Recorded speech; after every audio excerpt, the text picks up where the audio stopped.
허락하신 하나님의 말씀은 시편 45편 1절로 17절까지의 말씀입니다.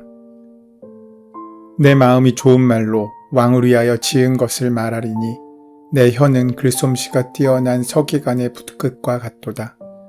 왕은 사람들보다 아름다워 은혜를 입술에 머금으니 그러므로 하나님이 왕에게 영원히 복을 주시도다. 용사여 칼을 허리에 차고 왕의 영화와 위엄을 입으소서. 왕은 진리와 온유와 공의를 위하여 왕의 위엄을 세우시고 병거에 오르소서. 왕의 오른손이 왕에게 놀라운 일을 가르치리이다. 왕의 화살은 날카로워 왕의 원수의 염통을 뚫으니 만민이 왕의 앞에 엎드려지는도다. 왕이여 주의 보좌는 영원하며 주의 나라의 규는 공평한 규이니이다.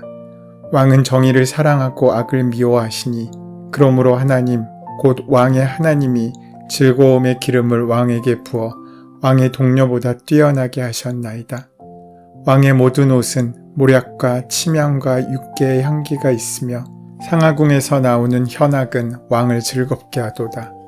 왕이 가까이 하는 여인들 중에는 왕들의 딸이 있으며 왕후는 오빌의 금으로 꾸미고 왕의 오른쪽에 서도다. 딸이여 듣고 보고 귀를 기울일지어다. 내 백성과 내 아버지의 집을 잊어버릴지어다. 그리하면 왕이 내 아름다움을 사모하실지라. 그는 내 주인이시니 너는 그를 경배할지어다. 두로의 딸은 예물을 드리고 백성 중 부한 자도 내 얼굴 보기를 원하리로다. 왕의 딸은 궁중에서 모든 영화를 누리니 그의 옷은 금으로 수 놓았도다. 수 놓은 옷을 입은 그는 왕께로 인도함을 받으며 시종하는 친구 처녀들도 왕께로 이끌려 갈 것이라. 그들은 기쁨과 즐거움으로 인도함을 받고 왕궁에 들어가리로다. 왕의 아들들은 왕의 조상들을 계승할 것이라. 왕이 그들로 온 세계의 군왕을 삼으리로다. 내가 왕의 이름을 만세에 기억하게 하리니 그러므로 만민이 왕을 영원히 찬송하리로다. 오늘 시편 45편의 말씀은 왕의 결혼식에 부르는 축하의 노래입니다. 오늘 본문 시편의 표제어를 보면 시편의 성격을 알 수 있는데 그것은 사랑의 노래라고 되어 있습니다. 이 시편은 왕의 결혼식에서 연주되었다고 합니다. 그래서 이 시편은 왕의 축가라고 불리기도 하고 시편 속의 아가서라고 불리기도 합니다. 그렇다면 이 시편의 배경이 되는 왕이 누구일까 하고 궁금해지지만 우리가 누구인지 추측하기란 쉽지 않습니다. 여러 학자들은 신랑은 솔로몬 왕일 것이고 신부는 애굽 바로의 딸일 것이라고 추정하고 있습니다. 결혼식의 주인공은 신랑과 신부이지 않습니까? 그래서 이 노래도 앞부분 1절부터 8절까지는 신랑인 왕에 대하여, 뒷부분 9절부터 15절까지는 신부인 왕후에 대하여 노래합니다. 그리고 마지막 16, 17절은 새 가정을 이룬 왕가의 미래에 대해서 노래하고 있습니다. 이러한 왕과 왕후를 향한 노래를 우리는 우리의 삶 가운데 어떻게 적용할 수 있겠습니까? 구약 성경에는 하나님과 그의 백성 이스라엘을 신랑과 신부의 관계로 설명하고 있습니다. 신약 성경에서는 예수님과 교회의 관계를 신랑과 신부로 묘사합니다. 그래서 오늘 본문 시편 45편은 왕이신 그리스도 예수와 그의 신부인 그리스도인의 결혼을 예표하는 것으로 설명할 수 있습니다. 시인은 그 예수 그리스도에 대한 마음의 노래를 이렇게 표현하고 있는 것입니다. 오늘 시편 7절에서 그러므로 하나님 곧 임금님의 하나님께서 기름을 부어주셨습니다. 임금님의 벗들을 제치시고 임금님께 기쁨의 기름을 부어주셨습니다. 라고 말하고 있습니다. 메시아는 기름 부음을 받은 자라는 뜻을 가지고 있는 말입니다. 7절에서 시인은 이스라엘과 유다 임금들은 대제사장의 기름 부음을 받아 왕위에 올랐는데 왕이 직접 기름을 부어 세운 임금은 오직 한 분이십니다. 그래서 오늘 본문을 시편의 분류법에 따르면 제왕시로 분류할 수 있습니다. 이 시편은 또한 영원하시고 참되신 왕이신 메시아를 위한 예언시로 읽을 수도 있습니다. 먼저 기도자는 왕을 찬양하는 노래를 지어 부르는 기쁨을 고백합니다. 혼인을 하는 신랑과 신부에게 아름다운 찬사가 쏟아집니다. 사람들은 흔히 결혼을 가리켜 일륜지 대사, 해석하면 인간의 일 가운데 가장 큰 일이라고 이야기합니다. 그만큼 결혼식은 중요한 날입니다. 일반인의 결혼도 이러한데 하물며 왕의 결혼은 어떠하겠습니까? 오늘 본문에서 시인은 당대의 문장가가 왕의 결혼식에 찬사를 올리는 마음을 담아 축시를 써서 올리듯 헌정하고 있습니다. 이 절은 이렇게 증거합니다. 왕은 사람들보다 아름다워 은혜를 입술에 머금으니 그러므로 하나님이 왕에게 영원히 복을 주시도다. 이것은 왕의 인품에 대한 묘사입니다. 사람이 꽃보다 아름답다라는 말이 있는데 그 사람들 가운데도 가장 아름다운 사람이 바로 왕이라고 하고 있는 것입니다. 왕은 사람이 낳은 사람 중에 가장 아름다운 사람이며 그에게서는 은혜가 쏟아집니다. 그리고 왕의 입술에는 은혜를 머금고 있다고 합니다. 여기서 머금다라는 문자적인 뜻은 붓다, 쏟다라는 의미를 갖고 있습니다. 그러니까 입에서 은혜로운 말이 계속하여 흘러나오는 것입니다. 그래서 하나님께서 왕에게 영원히 복을 주신다고 약속하고 있으십니다. 즉 왕이 세상의 그 어떤 사람보다도 아름다운 사람이고 그 입에서 은혜의 말이 흘러나오기에 하나님께서 영원히 복을 주신다고 말합니다. 그런데 만약 이것이 사실이라면 우리 중에 하나님께 복을 받을 수 있는 사람은 거의 없을 것입니다. 우리의 모습이나 삶이 다른 사람보다 더 아름다운 사람이 얼마나 있으며 우리의 입에서 날마다 은혜의 입이 흘러나오고 차고 넘치는 사람이 얼마나 되겠습니까? 우리는 늘 말로 죄를 짓고 아름답지 못한 모습을 숨기며 살고 있지 않습니까? 그렇다면 우리 모두는 복 없는 사람의 대명사가 될 것입니다. 그러나 하나님께서는 그런 우리를 역순으로 인도하시는 분이십니다. 하나님께서 우리에게 먼저 복을 주셨습니다. 그래서 최고의 복인 예수 그리스도를 통해서 영원한 생명을 얻게 되었습니다. 그래서 우리는 우리 입에서 은혜의 말을 할 수 있게 되었고 그런 우리를 하나님께서는 다른 사람들보다 더 아름다운 삶을 살도록 인도하고 동행하시고 함께 하시는 것입니다. 오늘 시편에 나오는 왕이 지혜의 대명사로 불리는 솔로몬이라고 할지라도 그 역시 하나님께서 복을 주셨기 때문에 지혜로운 사람이 된 것이지 그가 지혜로운 사람이어서 복을 주신 것이 아니었습니다. 그러면서 왕은 또한 위대한 용사이기도 하다고 시인은 칭송하고 있습니다. 그의 싸움은 진리와 정의를 위한 싸움입니다.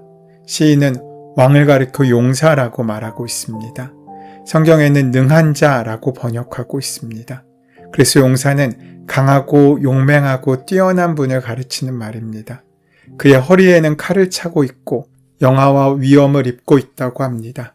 고대에는 다윗과 골리앗의 싸움처럼 각 군대에서 가장 뛰어난 군인들이 나와 1대1로 싸우곤 했는데 왕이 최고의 군인으로 앞장서고 있는 것입니다. 그 왕에게 승리를 거두어 달라고 요청합니다.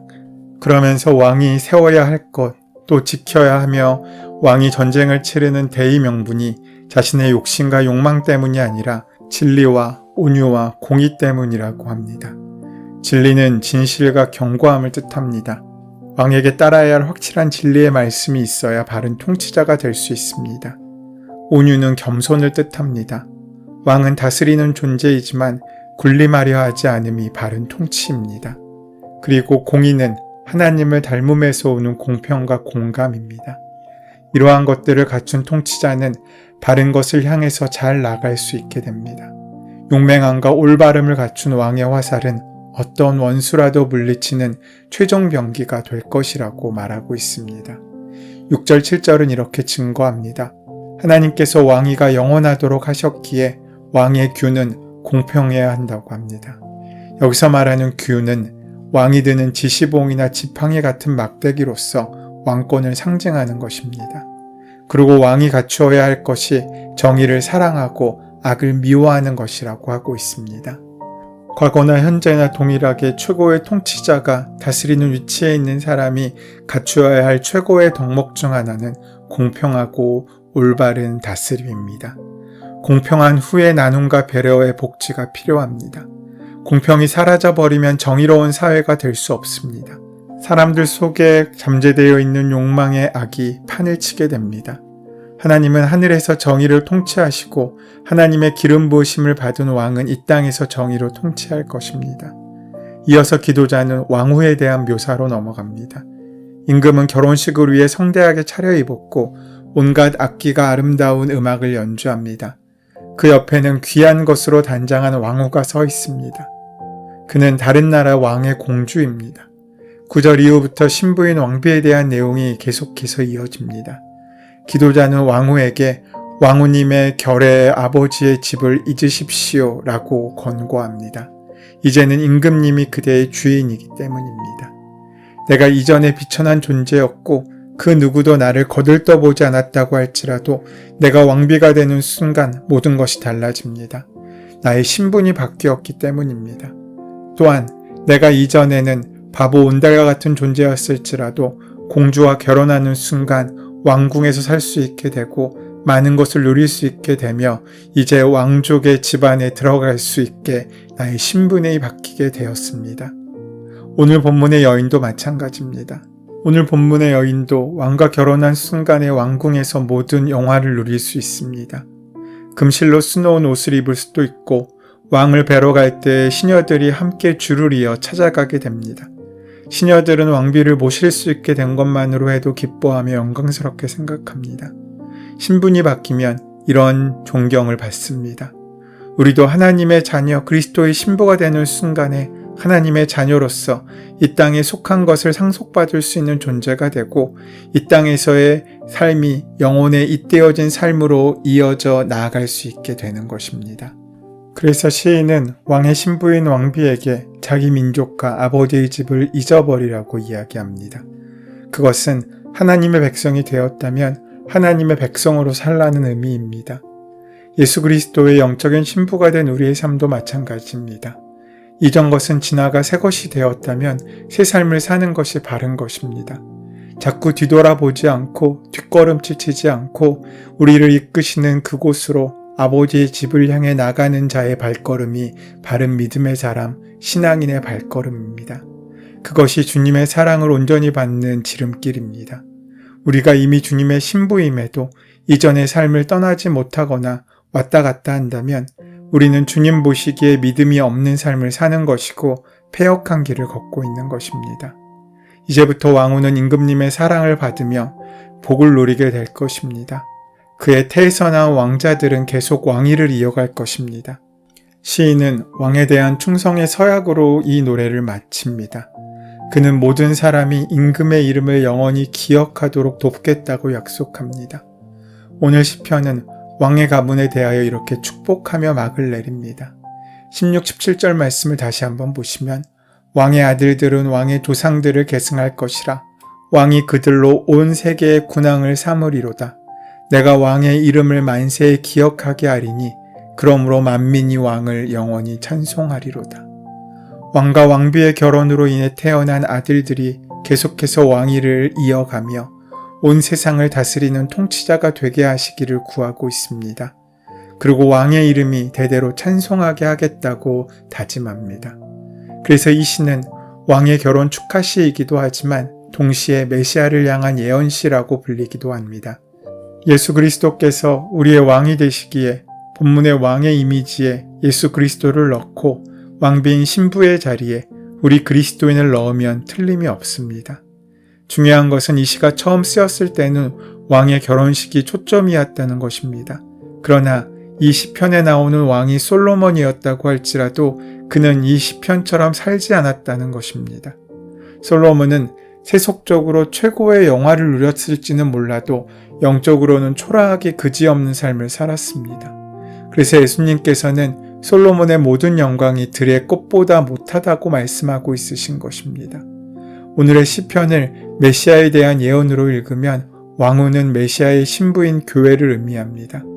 바울 사도는 교회를 그리스도의 신부라고 비유하고 있습니다. 우리에게는 그 자리에 설 능력이 없습니다. 자격도 없습니다. 그것은 전적으로 은혜로 받은 선물입니다. 그것은 실로 감당할 수 없는 영예이고 기쁨입니다. 그것을 안다면 우리는 은혜로 주어진 신분에 합당한 삶을 살 수 있어야 합니다. 그것이 영적인 사건이기에 우리가 인정하고 고백하고 확인해야만 합니다. 날마다 말씀 앞에 서는 이유는 우리에게 일어난 변화의 신분을 기억하고 고백하며 또 선포하고 그 신분에 알맞게 살아가기 위한 까닭입니다. 우리가 말의 신앙인이 아니라 삶의 신앙인이 될 때 믿음이 없고 패역한 길이 아닌 믿음을 향하여 나아가는 순종의 길을 걷게 될 것입니다. 그런 신앙인의 삶을 사는 오늘 하루가 되시기를 소원하고 축원합니다. 은혜의 주님, 예수님께서 우리의 주님이 되어주시고 우리를 다스리시는 왕이심을 찬양합니다. 연약한 우리를 다스려 주시고 이끌어 주시고 함께하여 주시옵소서. 예수님의 이름으로 기도드립니다. 아멘. 오늘 이 아침 우리에게 허락하신 본문의 말씀이 오늘 나의 삶에 주어진 하나님의 음성으로 만나지기 위하여 본문의 말씀을 깊이 묵상하시고 함께 기도하는 시간 가지도록 하겠습니다. 함께 기도합니다.